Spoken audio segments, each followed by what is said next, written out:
Hey you folks, I'm Cloaked Games. Today I wanted to talk in more detail about the dialogue system, which I posted a video for recently. And yeah, so let me just show that real quick. Here's the cutscene that I showed in the video. And there's a lot of stuff going on with this behind the scenes that is hard to demonstrate just by showing a cutscene, so I thought I'd go over the code today a little bit and just show some of that. So yeah, let's show that now.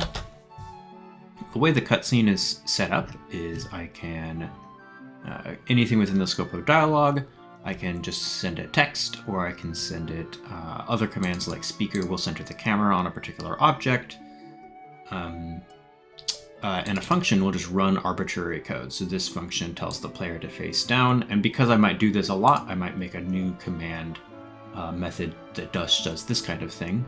I think I could also do it like this.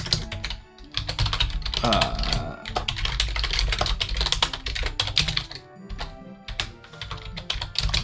think that might also work, but that's kind of way more obtuse, so I don't know if I'll always use that layout. But at any rate, and then these are all Scribble elements, and Scribble is a GameMaker library for doing text rendering, which is quite awesome.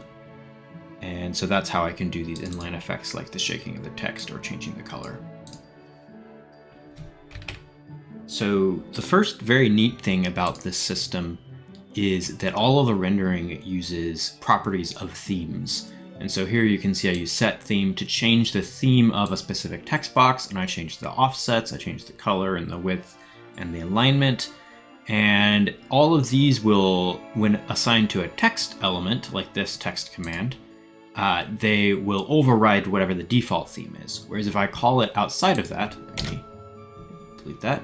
If I call it outside of that, this set theme here refers to the entire dialogue system, and so it applies to all of these elements below it, because those don't have any overriding themes. So basically any set method for the themes, or I think I have name will also do that for the name tag, can be assigned to the dialogue overall and becomes the new default, or I can assign it to the text element and it will affect just that element.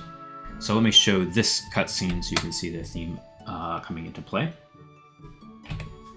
Here we go with this. Here's the default text string. I'm just using the Scribble typewriter to do the text reveal effect. Here, this one's up in the corner and has red text, and this one has no typist.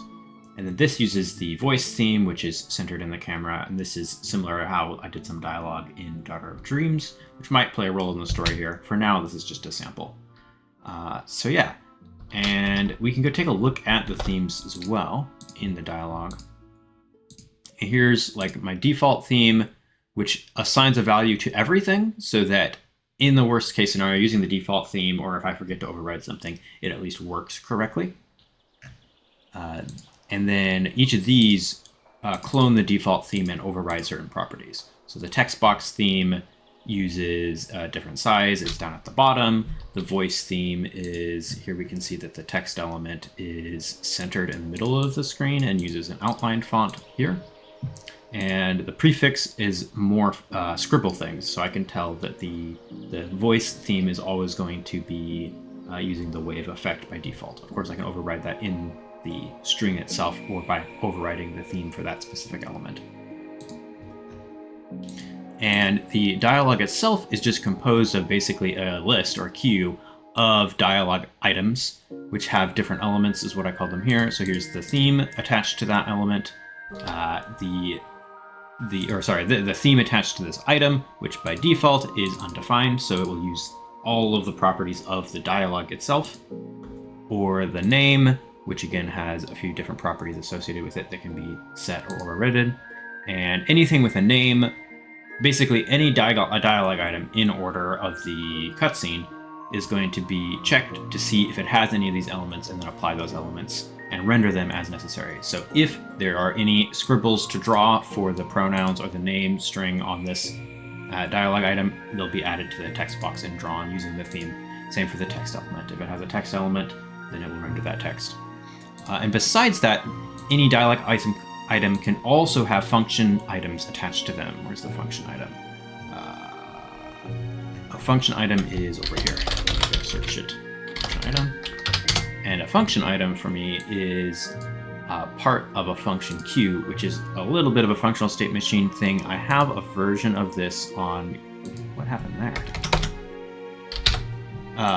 GitHub. This version is not available yet, but it will be soon. And this is a thing where I can put function items in, and they're called in order until they return true. This function needs to return true for it to proceed.